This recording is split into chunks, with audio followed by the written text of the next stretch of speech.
morning again, everybody, and welcome to the second of our talks from our Catalyst 300 Applied Innovations Seminar.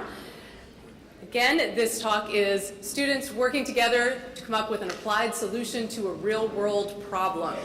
And our second presentation this morning is Mending the Achievement Gap. Please come on up. You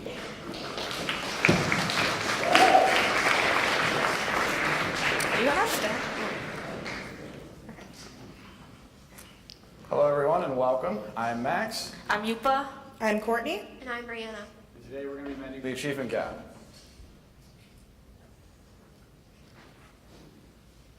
So starting with just general inequalities in education, there's a lot of variables to look at. These things that create the inequalities are things such as race and ethnicity and socioeconomic status of the student and their family, as well as geographical things as far as if they live in an urban or rural area. These different disparities have created what is popularly called the achievement gap, and that is basically a difference in academic success between students of different races or ethnicities, students of different socioeconomic classes, or students in different areas, whether it be urban or rural. And basically, certain students are at disadvantages because of variables that they can't control, being their race, their socioeconomic status, things of that nature. There's been a lot of solutions in the past to try to fix this achievement gap and even out student success in our public schools. None of them have really worked, as the achievement gap still exists to this day.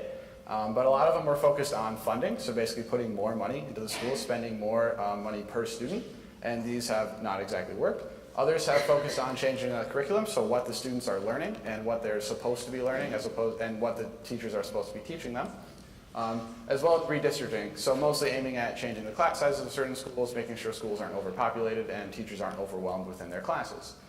Something that we found that has a direct effect on student achievement is teacher retention. So instead of focusing on funding or changing the curriculum or possibly redistricting as other solutions have in the past, we're going to look at teacher retention. So to put these disparities into numbers, we have a nice graph here from the 2015-2016 academic school year for public schools in the United States. The top one there just shows the general student population. So you can see that half of the students in the United States are white, and then you can see the other race breakdowns there. But then when you look at the number of students in poverty, we have the same percentage of black students as white students in poverty, and actually more Hispanic students living in poverty, even though there's way more white students overall in the country. And especially when looking at low-income schools, the disparities get even worse, whereas you see twice as many black students living in low-income, or going to low-income schools, which basically means they live in low-income areas, and way more Hispanic students living in and going to low-income schools. So obviously there's a problem here, and these disparities come up on race lines. Unfortunately, this racial discrepancy in student achievement is actually worse in our state here. So the first graph is just graduation rates for the 2015-2016 school year across the United States. So the black bar all the way over on your left is the national graduation rate at 84%, and then you can see the different breakdowns for the different races and ethnicities. The bar on the bottom here shows the discrepancy between the graduation rate for black students and white students. So as you can see, it's pretty stark and it's pretty big. And for Hispanic students in Wisconsin, they graduate at an 80% rate, which is 1% better than the national average, but of course it's still 13% lower than the graduation rate for white students. So unfortunately in Wisconsin, we actually have a worse kind of racial disparity for graduation rate. So as you can see, the racial inequalities are definitely a significant factor here. But as well, the socioeconomic inequality plays a big part in a student's academic success. A Stanford study that looked at over 2,000 public schools in the United States found that factors that directly impact student achievement are whether or not they live in a low-income area and their family is a low-income family, and whether or not they live in poverty. But they found that actually a student's academic success is not related to a district's per capita spending. So in other words, it doesn't actually matter how much money a district puts in per student. It doesn't actually fix their achievement or actually help them achieve any better in school. And what this creates too is a cycle of poverty. So basically these students that live in poverty don't get the education they deserve and cannot get out of poverty. And this just means that their children live in poverty and so on and so on. The cycle of poverty is a general thing, but education is definitely a big part of it in a way that people can get out of poverty. Studies have also found that living in distressed neighborhoods greatly impacts graduation rates. So obviously if this cycle continues and students for generations continue to live in distressed neighborhoods, their rate of getting out of that neighborhood is just lower and lower as the generations go on. So some benefits of mending the achievement gap. If the achievement gap was fixed, we'd see actually like major economic gains. This would also mitigate the cycle of poverty, which I just mentioned, so obviously allowing these people that live in low-income areas and people that are in poverty to have a way to get out of poverty. But overall, it would increase the GDP of the United States over the next few years, and it would increase tax revenue on both the federal and local level. So according to a study that I looked at, this is projected to raise federal revenue by $4.1 trillion by the year 2050. This is if the achievement gap were closed. And overall, the U.S. economy could grow by 5.8%. To put this into a more education-focused perspective, if the achievement gap was mended, the Education Department of the United States could afford to spend $198 billion annually on the Education Department and still break even on their budget over the next 37 years. So like my friend Max mentioned before, the benefits are there and government also acknowledged this, and then they try to come up with different solutions. So one of the solutions being No Child Left Behind, and CLB, which was issued under the presidency of George W. Bush, and the goal is to close achievement gap. So it includes the standardized testing, and if the school doesn't make up to the standardized testing goal and they lose the funding from government, so that put really a lot of pressure on students and the teachers and schools because they have to teach according to the test and not really teaching the important skills like critical thinking, for example.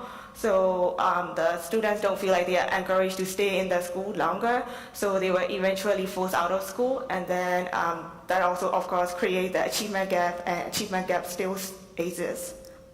So under the presidency of Obama, he acknowledged this problem, and he tried to repeal NCLB and replace this with Every Student Succeed Act, ESSA. So it was effective during the academic year of 2017 and 2018. So it also includes the standardized testing from No Child Left Behind. The only difference now is that the federal accountability falls to the state because state knows better than federal. And also the school district, they can now apply for the sub-grant in addition to the funds that they get from the ESSA Title II Part A funding. Another past solution was the Common Core curriculum. So this is still in place today. And it was heavily focused on standardized tests, just like NCLB and ESSA still are. And basically, this encourages competition between the students and between schools, but it also kind of makes it so that teachers and students are completely measured by how they do on these tests. So that's pretty much what the government sees is just the data and statistics they get back from these standardized tests, and that's how they measure the success of a school, especially before high school, as there's no graduation rates. And then this generally has led to a less holistic approach in the classroom. It's pretty much forced teachers to teach towards a test instead of teaching towards real life, teaching towards college, doing something like this Catalyst program, for instance. Instead, it focused just on the standardized test and the students doing well in that standardized test. This was implemented in 2010, so it's still pretty early in its implementation. But many states have withdrawn from it as it was a state-led initiative, just like the SSA was. So it was up to the states on what they wanted to buy into for this program and what they may have wanted to opt out of. And actually by 2016, over half the states have withdrawn from many of the standardized testing aspects of Common Core. And this was due to a lot of ground level actors, which would include like local parents, local educators, and local administrators who basically voiced their concerns saying that they don't think the standardized testing was the best way to achieve academic success for our students and the best way to close the achievement gap. So as Max said, that we found there is a connection between teacher retention rates and student success rates. So instead of focusing on funding and curriculum like the existing solutions did, we instead decided to focus on teacher retention. Initially, we looked at implementing teacher mentorship programs across the state. However, we found that that has already been done, but teacher retention issues are still prominent in the state of Wisconsin. So obviously these mentorship programs aren't doing their job. So we decided to look at the mentorship programs as they are and make recommendations to fix the guidelines for the program so we can have quality mentorship programs across the state of Wisconsin. So Wisconsin Law PI 34, it's part of Wisconsin's Quality Educator Initiative, and this is the law that requires mentorship programs across the state. And what it says is that a district is required to provide a trained mentor for a teacher with a Tier 2 license. And what a Tier 2 license is a license for an educator that has less than 6 semesters of teaching experience. So the Wisconsin Department of Public Instruction has a set of guidelines for induction programs for new teachers. It has 3 components, with the last component being a qualified and trained mentor for new educators. And what it says pretty much for this component of its guidelines is that a mentorship program should last 1 to 2 years. And then it also says that a mentor should be trained and have 3 years of teaching experience. And as you can see, these guidelines are pretty vague. So it gives a lot of loopholes for school districts in Wisconsin, which may be why our teacher retention rates in the state of Wisconsin aren't very good. So we decided to look at these guidelines and build on them and make them more structured so that we can ensure quality mentorship programs across the state in all school districts. So in building these recommendations, we talked to 2 urban districts in the state, West Dallas and Milwaukee Public School Districts, and then we talked to 3 rural districts that are near us, so Rosendale, Brandon, Ripon, and Berlin area school districts. And so that's how we came up with these recommendations. So the first recommendation is that a mentorship program should last 3 years instead of 1 to 2. Of the schools we talked to, everyone had a 1-year mentorship program except for Rosendale, Brandon. So first year, we recommend a highly structured model. We know that Ripon and Rosendale, Brandon do this. So on the screen you can see an example from Rosendale Brandon School District. This is for the month of September, and it just gives an idea of what a mentor and a mentee should cover within that first month of the school year. And so everything has to do with that first month, so grading scale, testing, assemblies, things like that. For the second year, we recommend pretty much what Rosendale Brandon actually does for their second year. So monthly meetings between a mentor and a mentee, not very structured, just kind of casually getting together and talking about concerns and goals and overall comments. And then the third year is pretty much a mirror image of the second year, except bi-monthly meetings, just getting away from that structure. Our second recommendation is that a mentor should have 4 years of teaching experience. After going through our 3 years of mentoring, we believe they should have a year of independence where they aren't required to meet with their mentor, so they can get quality experience on their own and become a quality mentor. Our third recommendation has to do with mentor selection. So we believe that mentor selection should happen as soon as possible after a new teacher is hired. That way, the relationship between a mentor and a mentee can grow as quickly as possible or as soon as possible before the school year starts. We also believe that the administrators, principals, current teachers, and anyone part of the hiring process for that new teacher should be part of the mentor selection. And then we also believe that when picking a mentor for a new hire, things such as grade level, subject area, and then just overall compatibility should be taken into consideration. Our fourth recommendation is that administrators and principals should be involved in the mentorship programs. In our research, we found that a lot of teachers ended up leaving either their school or the profession because they felt a disconnect with administrators. They felt they couldn't communicate with them. So by having administrators and principals meet with new teachers, it opens up that communication pathway. So we recommend bi-monthly one-on-one meetings between a new teacher and a new principal for the first year. And then for the first year with administrators and new teachers, we believe that bi-monthly meetings as well, but a team of administrators with all the new teachers in the school district. And then our last recommendation is a community integration program. So the Berlin area school district actually started doing this a couple years ago, and they've been building on it. But what they've been doing is during the service days before the school year starts, they take the teachers out into the community, and what they do is they introduce them to local business owners. They get to see what kind of community services and resources are available, so they get an idea of what they can do to connect their classroom to the community, and they can also better connect with their students because they get an idea of what kind of community their students are living in and what kind of things they can apply in their classroom in order to connect with their students better. So it would be ideal to implement this and just take all of our recommendations and shove them at the DPI and say, here you go, we fixed this for you, but obviously that's not going to work. So the first thing to do would be to get schools to implement this right now and gather data from these schools, so things such as graduation rates, grade point average, test scores, and obviously teacher retention rates. And then also just take recommendations from these schools to better our recommendations for the guidelines so we can create a quality guideline set for the DPI, and then present that to the Department of Public Instruction and say, here, we have data now, you should really change your guidelines so we can have quality mentorship programs across the entire state. And then looking at implementation district by district, every district is different. So when we were making these guidelines, we wanted them to be flexible. So every district is going to implement it differently in order to meet their goals and their needs. So the implementation should be a collaborative process between administrators, principals, current teachers, and community members where appropriate. So like Brianna mentioned before, she said details about the implementing the mentorship program, but it all comes down to one question: that how about the funding? What are the resources in need? So from the 3 school districts that we talked to, Berlin School District, Ripon School District, and Rosendale Brandon School District, we found out that there's like 2 ways of funding, which is ESSA Title II Part A funding that I mentioned before, and also they can get the grant through peer review and mentoring grants.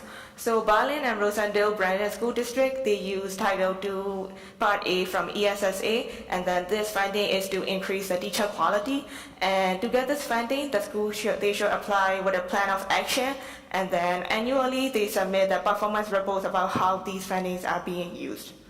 For Ripon School District, they used to use peer review and mentoring grants, which was issued by Wisconsin Department of Public Instruction. They no longer have this grant, so they are now using principal and administrators as their mentor. And without even school enough funding, the district is also maintaining the mentorship program through anything. So we still encourage the mentors to give their best and mentor the incoming teacher beyond these all incentives that we're given. So we wanted to weigh our pros and cons of our solution, and we decided that that was probably the best way to figure out what would be the best way to implement our solution. So looking over the cons first, as stated earlier, the most important aspect of our program is the pairing. It is essential that we make a solution that has a solid foundation of both collaborative development as well as communication to ensure that we don't stress out our teachers, because they do have a very important job, as well as the school districts who are meant to educate the future generations. Therefore, making anything take away from that goal is going to be essential that we add to it instead of take away from it. And however, if we do implement this well, we'll have a higher teacher retention rate, so students can rely on their teachers more often. Even if you have a teacher once in a classroom, it's more likely that that student will go back to that teacher as another friendly face or someone they can utilize or count as a resource for later on in their institutional years. As well as it is also a voice for our teachers. As much as our school boards and our school administrators do, they don't necessarily know what goes on within our classrooms. So it is really important for the teachers to be able to be heard by their higher ups and be able to feel as important as they are to our society. The biggest pro, however, is it's going to positively impact the achievement gap, which many past solutions have either ignored or separated further by creating standardized tests that in reality just measure a student's success at one point without considering any other factors. So why will our solution work? Well, it's meant to tackle a big issue working from the ground up. Like a domino falling, it just takes a little time and an extra push and everything will fall well into place. Unlike the solutions implemented before, our proposed program is supposed to be flexible to fit any school district's needs, as well as stay in line with the guidelines that are required by our government that most schools do not do, at least in the urban school districts that we talk to, do not do.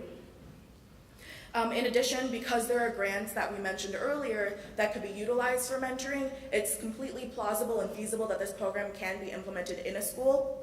And then once fully settled into our school districts, the education system can afford to spend more and eventually break even on their budget, as Max has stated earlier.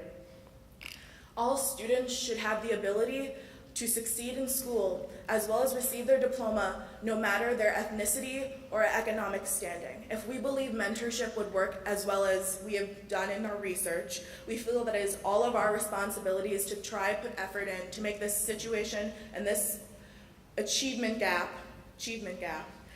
stronger and less important for the future generations. Thank you.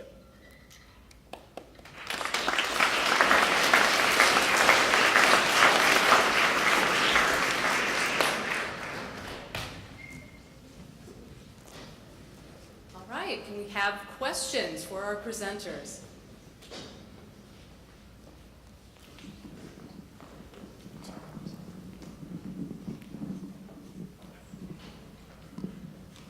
Oh boy.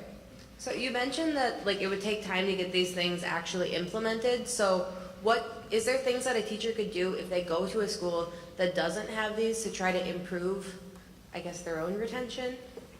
Yeah, so The Rosendale Brandon School District, actually, their mentoring program a few years ago wasn't very good.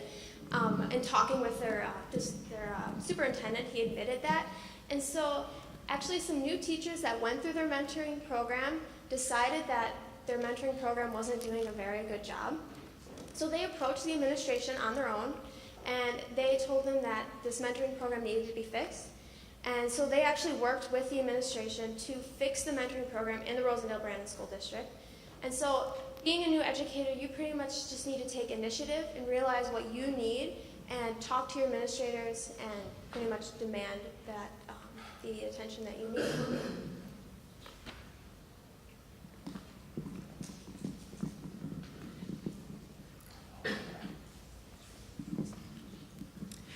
So there's a correlation between teacher retention and this achievement gap. Is there evidence that there's a causal connection? Well, in the research that I've looked at least, there wasn't anything that we could say, because there are so many factors of why teachers leave. So any of those could be a reason for why our retention is so high. I think to further study that, we'd actually need to do surveys with the teachers and ask specific reasons why they would leave, which would give more of a causal relationship. Currently, it's just correlational. I can see why a mentorship program statewide would make better teachers in Wisconsin as a whole. I'm concerned that one of the challenges of the achievement gap is that better resource schools are able to offer higher salaries and bonuses to better teachers. How do you address the potential challenge here of low resource schools doing all the work to produce good teachers through quality mentorship programs who then get poached by the schools that are already doing well? So I talk within teachers that are in, they were minority low-income schools within Milwaukee, and when I asked them what they said about their resources, they said the main reason that they do leave the school is because they don't feel supported. It was less of we didn't have resources, it was more that they don't listen to us when we have these complaints. So using this mentorship will at least create that connection between both the school administrators and the school board with the teachers, because support was the main problem that they had, at least in the urban school districts. Yeah, we found that to be pretty much nationwide true, that the main reason why teachers leave the profession, especially they teach for a year and then leave immediately, is because they just feel no support. They are new to their job, they're trying to manage a class, they just got out of college, and they're doing this and they're maybe asking for support and not receiving it, and they're basically saying, well, if I'm not going to get this support, I'm not going to stick around. Whereas they're not really complaining about the resources. They feel like they have that. They just need some back and forth. They need the administrators to work back and forth a little bit more with them, instead of kind of just saying, well, here's your resources, you should be doing better. That's what we found more nationwide, and especially true in Wisconsin. And then also in some of our research, we found that even though the United States puts a crap ton of money into education, even though we have a lot of resources in these schools, there's still a huge achievement gap. So these resources haven't really been closing the achievement gap like we thought they would be. So we didn't really want to focus so much on the monetary aspect of it, because we didn't see any significant evidence that showed that more money meant better grades or better test scores. Other questions? Thank you for your talk. Could you expand on the qualities that makes a successful and quality mentor-mentee relationship? So a quality mentor-mentee relationship would be having open communication and just a level of acceptance between the mentor and mentee, because obviously they're not going to agree on everything. Everyone has their different ideas, and if the mentor is a certain amount of years out of school, that new hire is going to come out with new ideas being taught to them, like this is what they taught me at school, where the older educator will be like, well, no, this is what I was taught. So in order to, being able to communicate and to accept their differences is going to be a huge part of having a quality mentor-mentee relationship. In addition, we've also discussed doing things such as like compatibility tests to make sure that your mentor and mentee do have the best qualities that would mesh well together. And past mentorship programs basically force their mentor upon the mentee like a day before the school starts. And we don't think that's a proper way to get a good relationship started. So we'd start as early as possible, kind of like our tutoring program we have here. The earlier you get that start, the better it is later on in the process. So it's along the same lines of that. There are also classes that are offered at many of the UW schools. I know Whitewater did this for a long time, where they basically offer classes on how to be an effective mentor, and that the credits that you earn from those classes can be used for like graduate school and other things. Obviously they help you with being a mentor, but they can go towards maybe getting a graduate degree, or possibly using those credits to raise your teacher salary along the teacher pay scale. So there are benefits to being a mentor aside from just helping a fellow teacher out. There are some salary benefits, depending on the district, of course. Everything's very different district to district. Right, thanks everybody for all of your questions. Thanks all of you for tuning in online, and again, thank all of you who have come today to hear these talks. Let's give a round of applause, and our next talk. Our next talk will start at 9:15. Thank you.